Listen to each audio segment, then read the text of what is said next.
Lisons cette lettre aux Hébreux, Jésus-Christ le même hier, aujourd'hui, éternellement. 13:8. Jésus-Christ est le même. Il est hier, il est aujourd'hui et il est demain.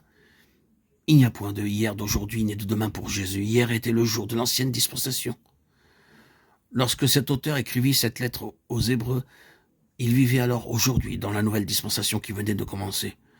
Aujourd'hui est la période qui s'écoule entre le moment où Christ est remonté au ciel et celui de son retour. Cette phrase citée 3 fois dans cette lettre est reportée de hier à aujourd'hui. Aujourd'hui, si vous entendez sa voix, n'endurcissez pas vos cœurs. Hébreux 3, 7, 8. C'est un message pour notre dispensation. Demain, ce sera toujours. Et il sera le même Jésus. L'auteur de cette lettre dit donc, Jésus-Christ était là dans le hier. Et il est le même Jésus-Christ que nous connaissons aujourd'hui. Et il le sera le même Jésus-Christ à toujours. Avons-nous remarqué combien se trouve de citations de l'Ancien Testament dans le premier chapitre de cette lettre aux Hébreux? Nous ne pouvons pas nous arrêter à les considérer, mais l'Ancien Testament est souvent rappelé ici, et les citations concernant Christ. Il est donc avant tout très clair qu'il était dans l'Ancien Testament. L'on parlait de lui, il était présent dans l'esprit des auteurs de l'Ancien Testament. Il y a des citations de David. Jésus-Christ occupait beaucoup de la pensée de David. Les paroles « Tu es mon fils, aujourd'hui je t'ai engendré » ont été écrites premièrement par lui, Psaume 2, 7. Et il y a beaucoup d'exemples pareils à celui-là.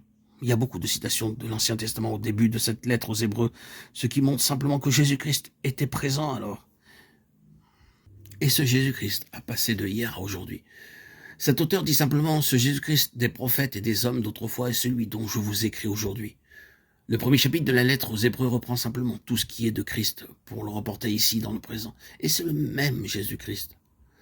Nous avons à peine à commencer à voir la supériorité de cet aujourd'hui sur hier. Nous n'avons cherché qu'à faire une chose, et c'est celle que cet auteur cherche à faire dans cette lettre aux Hébreux. C'est de montrer que pour traverser la difficulté et l'épreuve, il nous faut avoir une immense conception du Seigneur Jésus-Christ.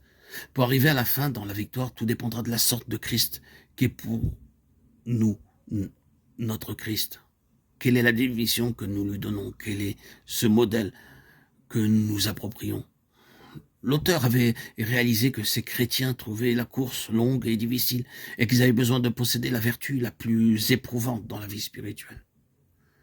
La patience. Vous avez besoin de patience, dit l'auteur, afin qu'après avoir fait la volonté de Dieu, vous obteniez ce qui vous a été promis.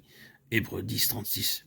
Il dit plus loin, courons avec patience dans la carrière qui nous est ouverte. Hébreux 12, 1.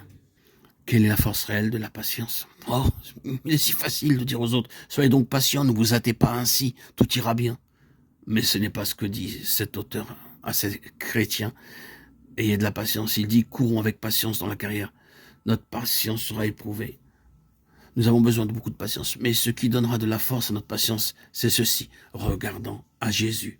Hébreux 12, 2.